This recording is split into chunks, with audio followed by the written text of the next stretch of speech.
So, i-mind nyo yan guys, no? Yung mga business na yan, mga ayan no guys, oh, financial gains. Financial gains talaga ito, kaperahan. Yayakapin nyo ang pera or yayakapin ka ng pera.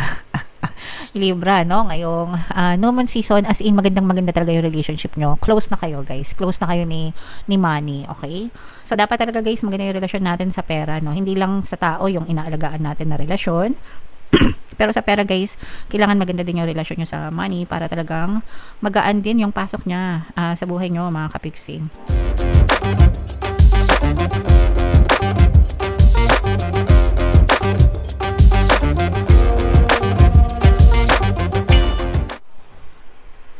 Hello guys, hello Libra, welcome back to Pinay Pixie Tarot. Ang pamagat ng episode natin for tonight is New Moon Kapalaran para ngayong February to March para sa Libra, Sun, Moon, Rising, Sign, and Venus. Yung ating New Moon guys ngayong February ay sa February 28. Tapos yung next na New Moon naman natin guys ay sa March 29. So, ang reading na to mga kapiksi ay para sa period na yan. And unahin natin tong deck na to mga kapiksi. Ito yung mga mensahe sa inyo na moon message guys. So napakaganda, no? Emotions are running high. Ibig sabihin nito guys, mataas yung vibration nyo, and kapag ganito mas masarap mag-manifest mga kapiksi. Pero kung kabaliktaran yung nararamdaman nyo, let's say for example negative yung nararamdaman nyo right now, kailangan nyo munang kumalma mga kapiksi, kasi kapag ka nega kayo tapos you're trying to manifest, magkakaroon lang ng resistance, mas mahirap guys. Kaya mas importante or mas maganda yung kalmado kayo, o kaya naman high vibration. Kapag mataas yung vibration nyo, mas madaling mag-manifest ng mga bagay para sa inyo mga kapiksi. Okay? So, kung naninega kayo guys, makinig kayo ng ating subliminal, pampawala ng stress and anxiety. Ay, hindi pala subliminal yun guys, meditation pala. So, nandun lang yun sa homepage natin guys. Scroll lang kayo dyan sa YouTube, hanapin nyo lang. Okay? Attune to the moon guys, success is closed, I just must trust. Okay, again guys, success is closed, I just must trust. So kailangan talaga magtiwala tayo mga kapiksi. Malapit na yung success, malapit na yung tagumpay, malapit na yung mga victory nyo sa buhay mga kapiksi. Alright, so yeah, i-claim nyo na, i-declare nyo na guys, no? I-comment nyo sa baba, success is closed, akin ng tagumpay, magtatagumpay ako, mananalo ako, whatever guys. Claim nyo na sa baba sa comment section mga kapiksi.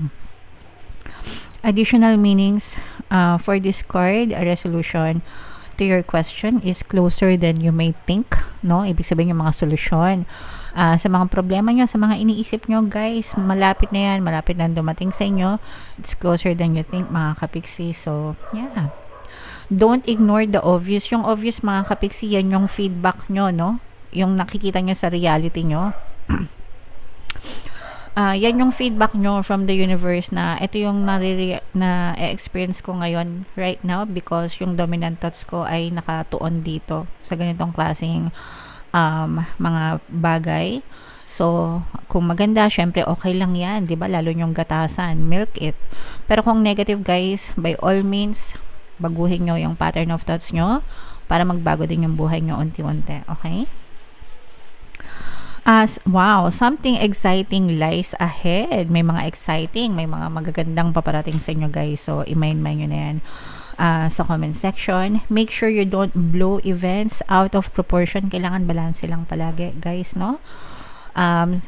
Always, pagdating sa balance guys, palagi ko kayong nire-remind, you cannot appreciate light without darkness.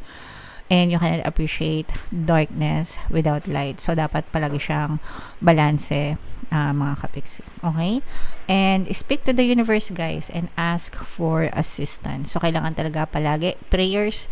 Nagdadasal, guys, yung tatlong components ng success, palagi ko yan sinasabi sa inyo, guys. Una, prayers and affirmation. Syempre, kailangan magdasal tayo, guys. And then, pangalawa, yung hard work, effort, no, sa ating physical reality. Dapat yung ginagawa nyo is aligned dun sa desires nyo. And pangatlo guys is positibong mental diet. Okay? Positive mental diet that supports your desire.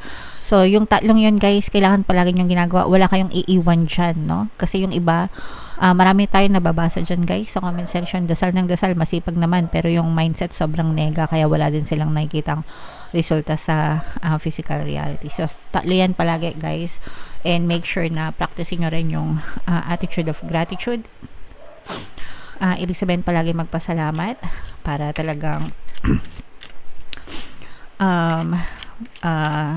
magaan yung energy nyo palagi, guys. Okay? Alright. So, comment down below if naka-resonate kayo dyan. Tingnan natin yung ganap sa inyo, Libra. Shuffle natin to, guys. Habang sinashuffle ko to, panoorin nyo muna yung video natin regarding sa ating paano mag-manifest ng abundance video course. Kapiksi, sawa ka na ba sa mga struggles at hirap sa buhay mo? Masipag ka ba at masikap sa buhay ngunit hindi ka pa rin umaasenso? Ilang beses ka na bang nag-attempt mag-negosyo at mag-invest pero palagi ka pa rin nalulugi? Sa pagkakataon na ito ay maaaring may subconscious beliefs ka na nagiging balakid sa iyong pag-unlad at pagyaman. Introducing, paano mag-manifest ng abundance video course. Dito ay matututunan mong ma-overcome ang mga balakid mo para tuluyan ka ng umunlad, umasenso, sumagana, maging matagumpay, successful at maswerte sa iyong kabuhayan, pera, trabaho, negosyo, salapi at kaperahan ng bonggang-bongga. Dali, mag-send na ng email sa pinoypixie@gmail.com at simulan na ang iyong pagyaman ngayon. Alright, so sa lahat ng gusto mag-avail ng course, guys, naka-flash sa screen nyo. Una, meron tayong paano mag-manifest ng abundance video course para sa inyong kabuhayan, pera, trabaho, negosyo, salapi. Meron din tayong paano mawala ang third party at magkaroon ng harmonious na relationship. And meron din tayong email coaching, manifest your desires using the law of attraction. So, sa lahat ng gusto mag-avail ng course, guys, mag-send lang kayo ng email sa pinoypixie@gmail.com. So, Libra, guys, kayo ay na-represent ng King of Swords sa ating spread. Ito yung ating moon energy, mga kapiksi. Meron din ditong presence ng fire sign, Aries, Leo, Sagittarius. So, for some of you, maaaring may fire element kayo sa inyong natal chart or you may be dealing with a fire sign.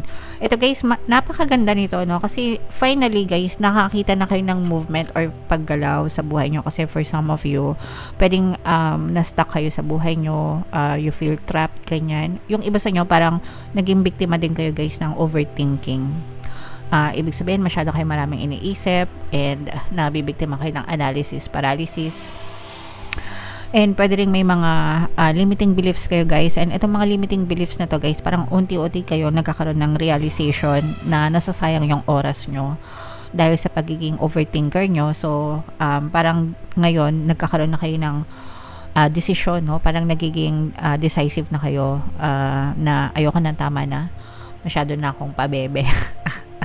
Masyado na akong nagdusa, ganyan. So, parang you will step up, no? Or you will step out of your, yung iba, literal na pwedeng lumabas kayo ng comfort zone nyo, mga kapiksi.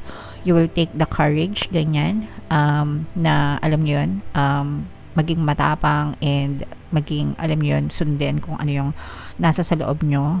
Kumbaga, kakainin or lalamunin nyo yung mga takot nyo, guys, para, naintindihan nyo ba? Aalisin yung takot, ganyan. And ipupush nyo kung ano yung gusto nyo, mga kapiksi. And kapag ginawa nyo yan, guys, talagang napakaganda ng returns nito kasi these are financial gains, mga kapiksi. Okay? Pag sinabing financial gains, guys, increase, no? Dagdag sa kaperahan. Yung iba, mga kapiksi, parang unti-unti na ring natutupad yung mga pangarap nyo or yung mga pangarap nyo, nagdadala na siya ng pera sa buhay nyo. Okay? So, minsan kasi, di ba, yung mga pangarap natin, parang hindi naman siya masyadong mapagkakakitaan, di ba? May mga ganun eh. Hindi porket pangarap mo na ganito, yayaman ka na or magpapasok siya ng pera sa'yo, di ba? Pero kayo, guys, parang ganun yung nangyayari na tutupad nyo na yung pangarap nyo at the same time, nagpapasok pa siya ng pera sa inyo. So, kumbaga parang kung ano yung gusto mo talagang gawin, no? You're trying to live your dream life, no? But at the same time, nagpapasok pa siya, no, ng pera sa inyo, mga kapiksi. So, sobrang ganda nito, as in talaga. Parang double combo, ganyan, na hitting two birds in one stone, guys. As in, jackpot ka dito, mga kapiksi. So, i-mind nyo na to, guys, sa comment section. Mind financial gains, mind katuparan ng mga pangarap. Yung iba sa nyo, guys, magsisimula ng bagong business or bagong negosyo, pwede rin bagong investment, mga kapiksi. Makakatulong sa nyo kung meron kayong collaboration, partner, ganyan. or kahit na hindi partner, pero parang advisor. Kung merong mga nagme-mentor sa inyo, nagko-coach, advisor, ganyan, mas makakatulong yun sa inyo mga kapiksi. So, push nyo lang yan guys, okay? So i-mind nyo yan guys, no, yung mga business na yan, mga ayan no guys, financial gains talaga ito, kaperahan. Yayakapin nyo ang pera or yayakapin ka ng pera. Libra, no, ngayong new moon season, as in maganda talaga yung relationship nyo, close na kayo guys, close na kayo ni money, okay? So dapat talaga guys maganda yung relasyon natin sa pera, no, hindi lang sa tao yung inaalagaan natin na relasyon. Pero sa pera guys, kailangan maganda din yung relasyon nyo sa money para talagang magaan din yung pasok niya sa buhay nyo mga kapiksi.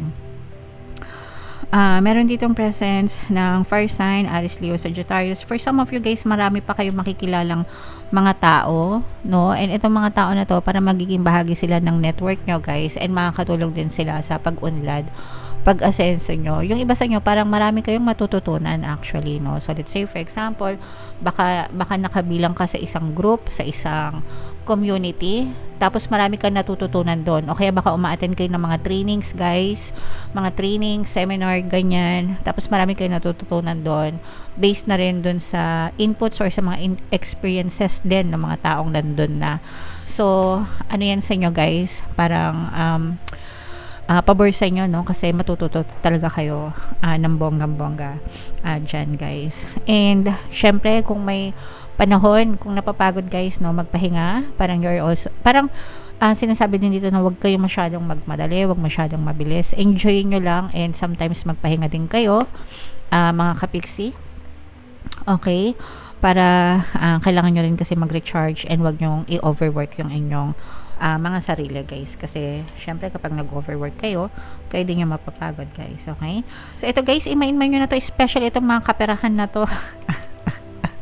Gustong gusto natin yan. Syempre wala na tayong wala na tayong eklavo dyan. So ito guys, i-mind nyo na yan sa comment section. Financial abundance, financial wealth, financial gains, yan, stability, security pagdating sa kaperahan, sa trabaho, negosyo, sa lapi, at saka sa inyong mga pangarap sa buhay, yan. I-mind nyo na yan guys sa comment section, and comment down below if naka-resonate kayo mga kapiksi. For more tarot readings guys, ito yung playlist nyo. Ito naman yung ating success stories ng paano mag-manifest ng abundance video course. Click here to subscribe guys. Ito yung ating mga pampaswerte subliminals. Thank you for liking, sharing, and subscribing. See you again next time. I love you all mga kapiksi. Have a nice day. Bye-bye.